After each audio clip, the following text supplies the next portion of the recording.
Монгол банкны мөнгөний болгоны газрын эдийн засгийн шинжилгээ бодлогын хэлтсийн захирал Түмэн Цэнгэлтэй бид ярилцахаар урьж ирүүлсэн байна. Сайн байна уу? Өдрийн мэндийг хүргэе. Өдрийн мэндийг. За хамгийн сүүлд гарсан статистикийн үзүүлэлтийг харах юм бол инфляцийн түвшин 5.2% буурсан. Ерөнхийдөө оны төгсгөлийн 2 сар инфляц харьцангуй намдар түвшинд байлаа л да.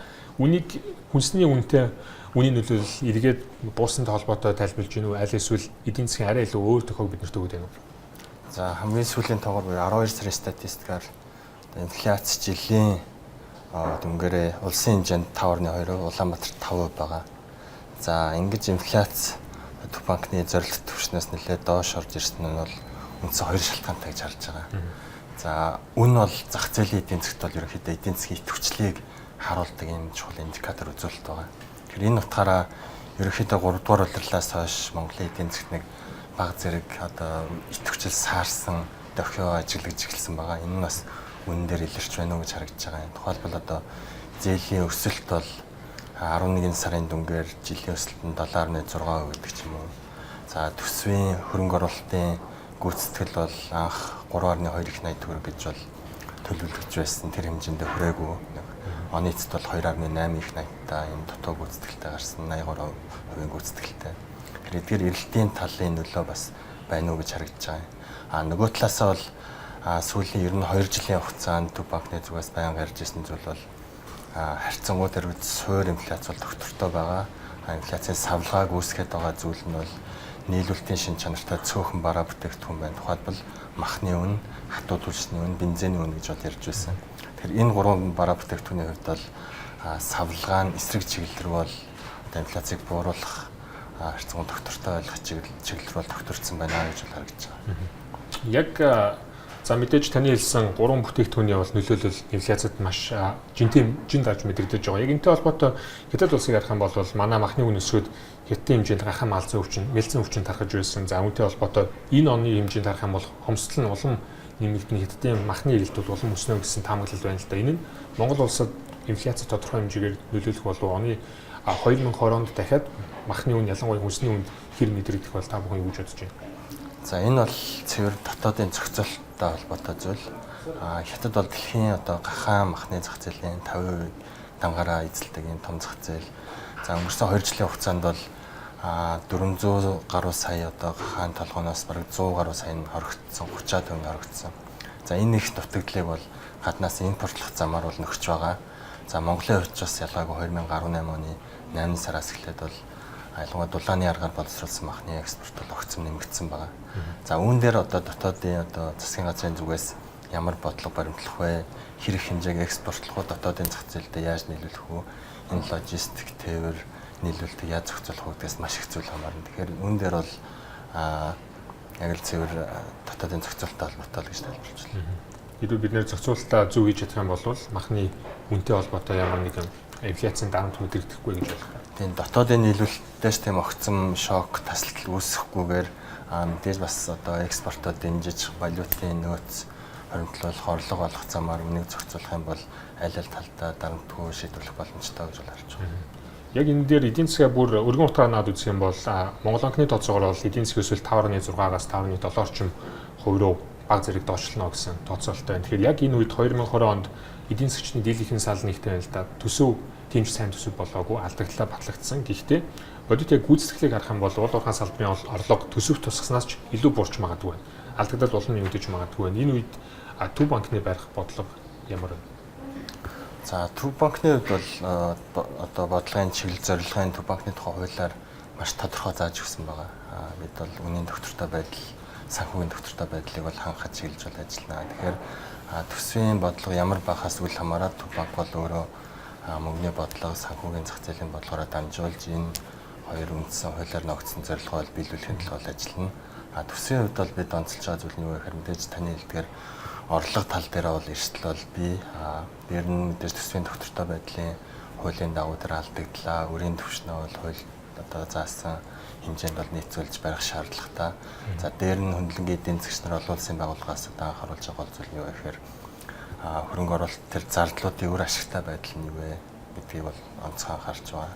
Яг өнөөдрийн хэрэглээндээ зарцуулах юм уу эсвэл ирээдүйн Монгол улсын эдийн засгийн хөгжил, дэвшилт чухал тэр хөрөнгө оруулалтад зарцуулах юм уу? Энээс бол ирээдүйн эдийн засгийн доктортой байдал маш их зүйл хамаарна гэж ойлгож байна. Монгол банкны хувьд бол хуулийн дагуу үйл ажиллагааны баримжаа байгаа. Гэхдээ нөгөө талд засгийн газрын бас өөрийгөө оролцоо мэдээж инфляцийг бууруулахад байгаа шүү дээ. Яг энэ тал дээр Монгол банк болон засгийн газрын үйл ажиллагааны уялдаа хэр байж чадж байна? Яг бодлогын хувьд нэгдэж чадж байна уу? Тийм. Одоо аль алин зохицуулагч байгууллагын хувьд бол дунд урт хугацааны Монгол улсын эдийн засгийн төвчөртэй байдлыг бол хангахад чиглэсэн бодлогыг бол хэрэгжүүлэх ёстой. За үүнийг бол Монгол банк бол мэдээж мөнгөний бодлого, санхүүгийн зах зээлийн бодлогоор дамжуулж хэрэгжүүлдэг. Засгийн газрын хувьд бол татврын бодлого, төсвийн одоо зарлахын бодлогоор дамжуулж хэрэгжүүлж байгаа. Үүн дээр бол ялангуяа нийлүүлэлтийн гаралтай одоо энэ бараа бүтээгдэхүүний үнийн огцон өөрчлөлтөөр бол засгийн газрын үйл ажиллагаа бол илүү чухал байх хэрэгтэй байдаг. Тухайлбал одоо түрүүн хэлсэнчлэн нефтийн дотоодын шатхууны үн гэдэг ч юм уу, эсвэл махны үн гэхэд иймэрхүү өөрчлөлтөн дээр. За сүүлийн нэг жишээг бол одоо энэ хатуу түлш бол ялангуяа 17-18 онд бол инфляцийг хүргэдэгний гол шалтгаан болж байсан. За энэ удаагийн зохицуултыг бол Төв банкны зүгээс нэлээд оновчтой боллоо гэж харж байгаа. Одоо бол инфляцийг хүргэх одоо хүчин зүйлийн дотор бол энэ хатуу түлш бол багтгаа болсон байгаа. Энэ мэтчлэн яг нийлүүлэлтийн шин чанартай дээр нь бол засгийн газрын оролцоо илүү төлөх байх хэрэгтэй. Яг инфляцийн зорилт түвшнийг 8% байдаг. 8% гэдэг дээр зарим нэгэн эдийн засгчид бол 8%-аас бага байх ёстой, их байх ёстой гэдэг ялгаатай байсурд байна л да. Яг энэ дээр ер нь мэдээж хамгийн гол нь зохицуултын гол хэрэгслүүдийн нэг гол жишг үзүүлэх гэдэг утгаараа хэр удаан хугацаанд зорилт түвшин 8%-тай байх вэ? Өнөөдөр бас өсөлт хангалттай түвшинд баригдаж чадж байна уу? Тэгэхээр ер нь одоо дэлхийн эдийн засаг улс орнуудыг аваад үзэх юм бол хөгжсөн хөгжиж байгаа гэдэг хоёр одоо төрлийн улсууд байгаа. Хөгжсөн орнуудад бол инфляц нэлээд намд ордог. Тэр ч утгаараа одоо Fed гэдэг юм уу, ECB хөгжсөн орнуудын төв банкуд бол 2% инфляцийн зорилттой ажилладаг. Хөгжиж байгаа улсуудын хувьд бол арай өөр. Эдийн засаг нь илүү арай тогтвор багтаа илүү одоо нэг mature буюу одоо тэр нэлээд өндөр түвшний хөгжилт бол хүрээгүй гэдэг утгаараа инфляцаас дагаад өндөр байдаг. Монгол улсын хувьд бол жишээ нь нэг тойлох юм бол 2006-аас 2016 оны 10 жилийн дундаж инфляц бол 10% байдаг. Тэгэхээр энэ 10%-ыг бид яаж цааш нь доктортой алгуур баг намдар түвшинд оруулж ирэх вэ гэдэг нь л одоо Төв банкны мөнгөний бодлогын нэг чухал зорилт гэсэн үг. Тэгэхээр эхний ээлжинд бид бол 8%-ыг зориод сүүлийн 2-3 жил бол хангаад явж байгаа. За дунд хугацааны зорилт маань бол 6% болгоно гэдэг. Одоо өнгөрсөн жилийн амар батлагдсан төрөөс мөнгөний бодлогын талаар баримтлах үндсэн чиглэлд бол дунд хугацааныхаа зорилтыг бид бол 6-д хүргэнэ гэсэн юм зорилтыг бол тавьж байгаа. Яг иргэдийн бодит орлогыг нэмэгдүүлнэ гэдэгтэй холбоотой за яг дотоодын нөхцөл байдлыг харах юм бол 2020 он бол сонгуулийн жил орлого нэмэгдүүлнэ гэсэн амлалттай хүмүүс нэлээд олон гарч ирэх болов уу гэж харж байна л да. Яг энэ дээр яг бодиттой нөхцөл байдлыг харах юм бол олон улсад хийсэн томоохон судалгаанууд байна. 1870-аад оноос эхэлсэн сонгуулийн үр дүнгуудын судалгааг харахад санхүүгийн болон эдийн засгийн хямралын дараагаар популистууд гэгдэх улс төрчдийн сонгогдох дэмжлэгийн хувь бол мэдэгдгүүцээр нэмэгдчихсэн байна л да. Монголд яг энэ төрлийн улс төрчдийг дэмжих хэмжээний эдийн засгийн хүндрэл өнөөдөр нүүлсэн байна уу? За бид хэрэг хүн юм л та.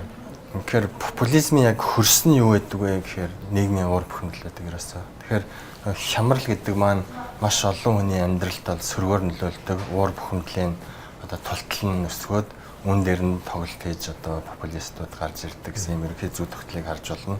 За Монгол улсын хувьд бол одоо 2017 оны 1-р улирлаас хойш 12 улирал дарааллаад өрхийн бодит орлого өсөөд явж байгаа. 3 жилийн турш гэсэн үг. Тэгэхээр энэ бол зөвхөн одоо GDP-ийн өсөлт гэдэг юм уу, инфляц гэдэг юм уу, макро тонууд дээр гадна ер нь хэрэглэн дээр ч харагдж байгаа. Хэрэглээний импорт зүгээр бодит орлого гэдэг дээр яг хүмүүсийн хэрэглээний бүтээгдэхүүний сагсандах худлаа авах чадвар бодитоор нэмэгдэж чадж байна гэж болох уу? Тэгээ одоо нэрлсэн орлогын өсөлтөөс нь бид инфляцийн өсөлтөд хасчаар цаана яг худалдаа авах чадвар нь бодитоор өснө үгүй гэдгийг одоо ялгаж тооцсон тэр үр дүн гэсэн үг.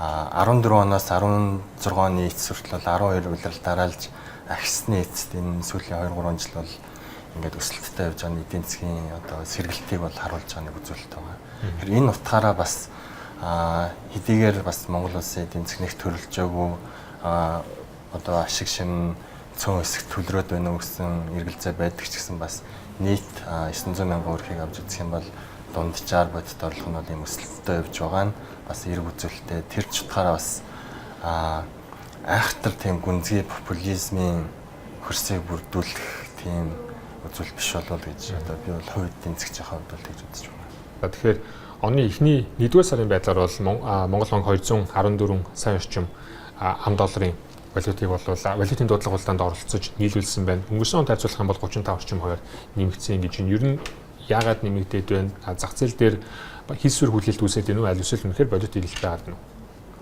За нэн төрөнд одоо Монгол банк ханшин дээр ямар бодлогоор оролцдог вэ гэхээр эдийн засгийн суур нөхцөлтөө нийцгүй тийм огцом савлгааг зөөлрүүлэх зорилгоор бол оролцдог бодлогын хэрэгслүүдэд ашиглаж тэгэхээр энэ нь бол интервенц хэлбэрээр оролцож болно. Мөнгөний бодлогын бус хэлбэрүүдээс ч бас ашиглаж болно гэсэн үг. Одоо эдийн засгийн суур нөхцөл маань гэхээр ерөнхийдөө төлбөрийн тэнцэлтэй холбоотой. Тэгэхээр төлбөрийн тэнцлийн шинэ тоонууд гарахаар яг тухайн сард Монгол улсын орох гарах урсгал хэр байсан бэ гэдгийг одоо агрегат том зургаар нь харж болно гэсэн үг.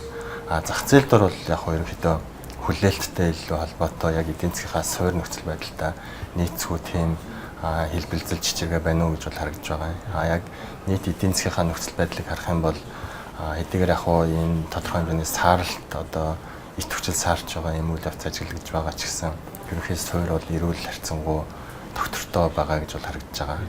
Тэгэхээр Монгол банкны хувьд ч бас өнгөрсөн 2-3 жил одоо хоригдлуулсан нөөц бол 4 тэрбум Америк доллар байгаа. Тэгэхээр иймэрхүү нийцгүй хүлээлтээр өдөөгдсөн шокуудыг бол намжаах бол бодлогоор нь зайтай гэж бол харагдаж байна. Яг валют харахаас өмнө хоёулаа Монгол хүний бодит орлогын өсөлтийг ярьж байсан. Завсарлахаас өмнө яг энэ дээр валютын ханшийн хөдөлгөөн, за инфляцийн түвшин, орлогын түвшин харьцуулаад харах юм бол Монгол хүний амьдрал яг бодитоор хэр нэмэгдсэн, хэр сайжирсан байна. Яг энэ яг орлого гэдэг зүйлийг бол бид илүү урт хугацаанд авч үзэх хэрэгтэй. Яг 90 оноос хойш монголчуудын амьдрал яаж сайжирч вэ? 2000 оноос яаж сайжирч вэ? Сүүлийн 10 жилд яасан бэ гэдэг ингээд харах юм бол илүү маш тодорхой харагдана. Тэгэхээр ерөнхийдөө нэг хүнд ногдох одоо эдийн засгийн хэмжээ маань бол нэрлсэн дүнгээрээ 90 оноос хойш 10 дахин томорсон байгаа. Яг бодит дүнгээр бол 3 дахин томорсон байгаа. Тэгэхээр энэ ч бас хүмүүсийн амжиргаа одоо цалин орлого дээр бол тусгалаа олсон байна уу гэж бол харагдж байгаа юм. Тухайлбал 2006 оны 1-р улирлын Монгол хүний одоо дундаж цалин бол 120 мянган төгрөг орчим байсан.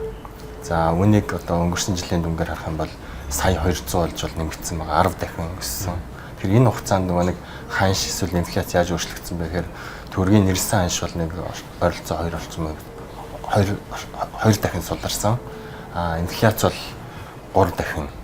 Тэгэхээр үүнийгээ давсан 10 дахин орлого бол бий болсон байна л гэж бол харагдаж байгаа юм. Тэгэхээр энэ нь бас хүмүүсийн хэрэглээ одоо зүгээр өдөр тутмын хэрэглэнээс хавуулаад энэ гудамжинд явж байгаа автомашинууд эдгээрийг хөдөлж авах чадвар эдгээрээс ч бас ингээд харах боломжтой гэж байна. Яг нэг талд нь за таны хэлсэнчлэн 300 200 нөгөө талд нь бол 1000% гэж харагдаж байна л да. Хацуулаад үзэх юм бол мэдээж хэрэг баруун талдаа илүү байна. Гэхдээ яг өнөөгийн эдийн засгийн хөдөлгөөр бид нэр бүжөөд явах юм бол ирэх 10 жилд яг энэ маягаараа бидний орлого нэмэгдээд орлогын маань бодит орлогын маань өсөлт инфляц болон валютын ханшийн судлалаасаа давуу байж чадах уу? Бид нэр загвартаа яаж анхаарах вэ? Тий одоо энэ өсөлт бол ерөнхийдөө 2000 оноос хойш одоо уул уурхаан бүүн буюу энэ тэлэлтэл үр дүнд бий болсон орлого гэж ойлгож байна. Бид экспортоор ямар валют олсон тэр маань бидний амьдралд одоо ингэж нөлөөсөн байна гэсэн. Цааш чи яах юм бэ гэхээр уул уурхаа бол өөрийн тийм хязгаартай. Ягаад гэвэл Монгол улсын хувьд бол дэлхийн зах зээл дээр шууд гаргаж чаддгүй хоёрхон хөршийнхаа бодлогоос их хамаардаг. Тэгэхээр үүнийг давж экспортлж валютын орлого олох өөр боломж юу байна вэ? Энээс маш их зүйл хамаарна гэсэн. Одоо түүнийг бүтээх чадвартай Монгол хүний ур чадвар одоо нөөцийг яаж сайжруулах вэ гэдэг дээр бол маш их зүйл шалтгаална гэж дүгнж байна.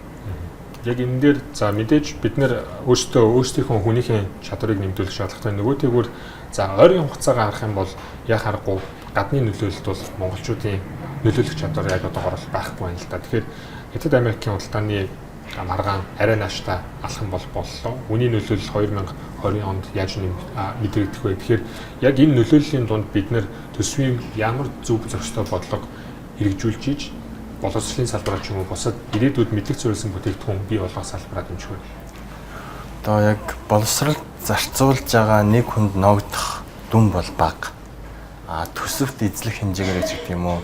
Эдийн засгт эзлэх хэмжээгээр бол бас тийм бага бол харагддаггүй. Нэг ойролцоо хөгжилтэй орнуудынхаа ойролцоо төвшөнд л байдаг. Энэ маань өөрөө цөөхөн хүн амттай нөгөө татврын орлого нь нийлүүлэхээр дүн нь өөрөө бага. Үүнийгээ хүн амдаа бахаар нэг сурагчид одоо зарцуулж байгаа мөнгөнд дүн хангалтгүй байна. Нэг багшд одоо олгож байгаа цалингийн хэмжээ нь хангалтгүй байна гэдэг ч юм уу. Иймэрхүү өнцгөөс бол харж болно. Нөгөө талаар яг тэр зарцуулж байгаа зүйл нь үнэхээр яг 21-р зууны Монгол хүнийг бэлтгэхэд чиглэсэн үр ашигтай хөрөнгө оруулалт болж гинэ үү? Эсвэл зүгээр магадгүй шаардлагагүй тийм байшин цав болоод хувирж гинэ үү гэдгийг бас ялгааг нь гаргах хэрэгтэй.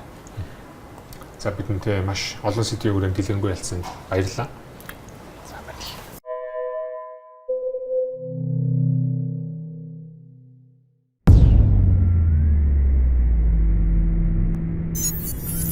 Инновац 2050 зөвхөн Bloomberg телевизээр